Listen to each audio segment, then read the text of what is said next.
Os Três Reinos. Livro dos Espíritos, questão 585.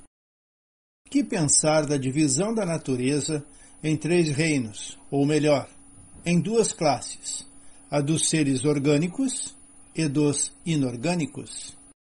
Segundo alguns, a espécie humana forma uma quarta classe. Qual dessas divisões é preferível? Todas são boas, conforme o ponto de vista. Do ponto de vista material, apenas há seres orgânicos e inorgânicos. Do ponto de vista moral, há evidentemente 4 graus.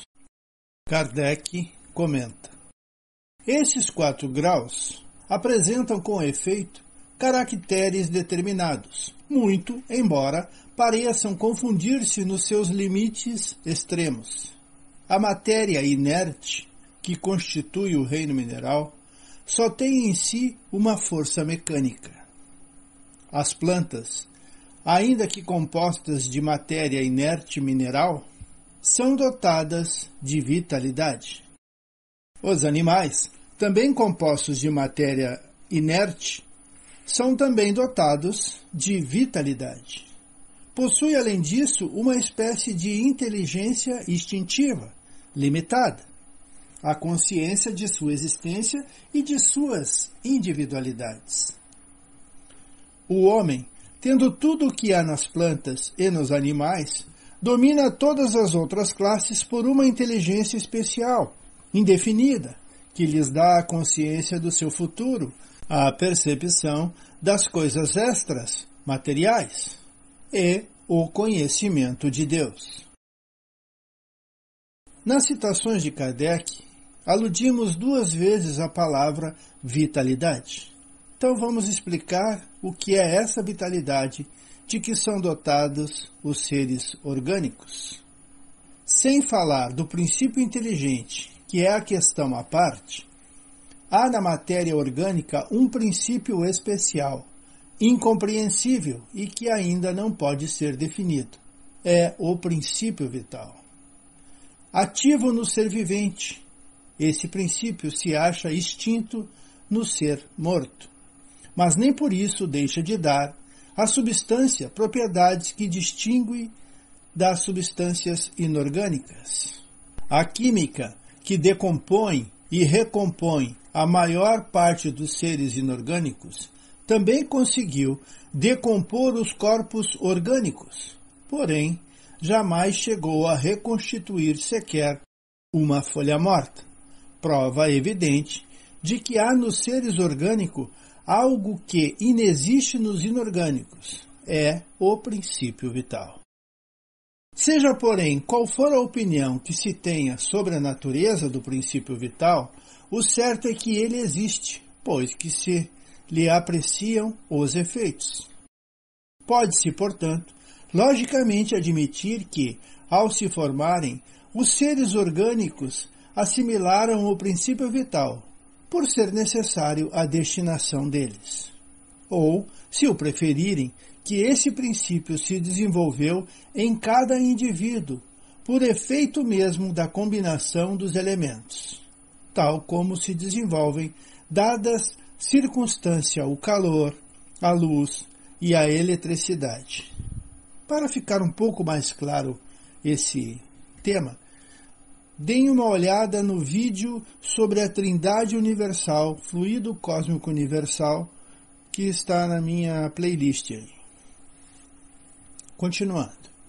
A classificação dos seres existentes na natureza, em orgânico e inorgânicos, está relacionada à presença ou não de fluido vital em seus organismos. Assim, os seres orgânicos são o que têm em si uma fonte de atividade íntima que lhes dá a vida. Nascem, crescem, reproduzem-se por si mesmos e morrem. São providos de órgãos especiais para a execução dos diferentes atos da vida. Órgãos esses apropriados às necessidades que a conservação própria lhes impõe. Nessa classe estão compreendidos os homens, os animais e as plantas. Vamos falar um pouquinho mais sobre seres inorgânicos. São também conhecidos como seres sem vidas, tais como os minerais, entra nisso a água, as rochas e os cristais. A lei que preside a formação dos minerais conduz naturalmente à formação dos corpos orgânicos. A análise química mostra que todas as substâncias, vegetais e animais, são compostas dos mesmos elementos que os corpos inorgânicos. Esses elementos são o oxigênio, o hidrogênio, o carbono e o nitrogênio. Esses são os que desempenham o papel principal. Os outros elementos são complementares.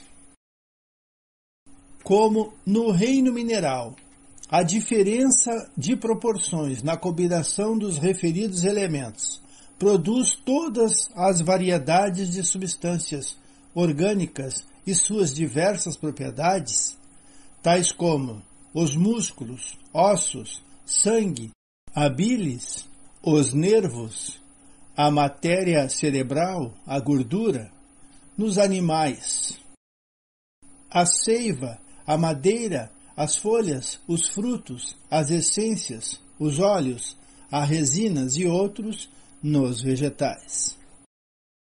Na formação dos corpos sólidos, um dos mais notáveis fenômenos é o da cristalização, que consiste na forma regular que assume certas substâncias, ao passarem do estado líquido ou gasoso ao estado sólido.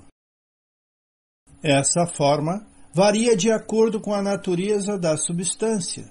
É geralmente a de sólidos geométricos, tais como o prisma, o losango, o cubo, a pirâmide. Os cristais de rocha ou sílica cristalizada são prismas de 6 faces, que terminam em pirâmide igualmente hexagonal. O diamante é carbono puro ou carvão cristalizado. Os desenhos que no inverno se produzem sobre as vidraças são devidos à cristalização do vapor d'água durante a congelação, sob a forma de agulhas prismáticas. Ficamos por aqui.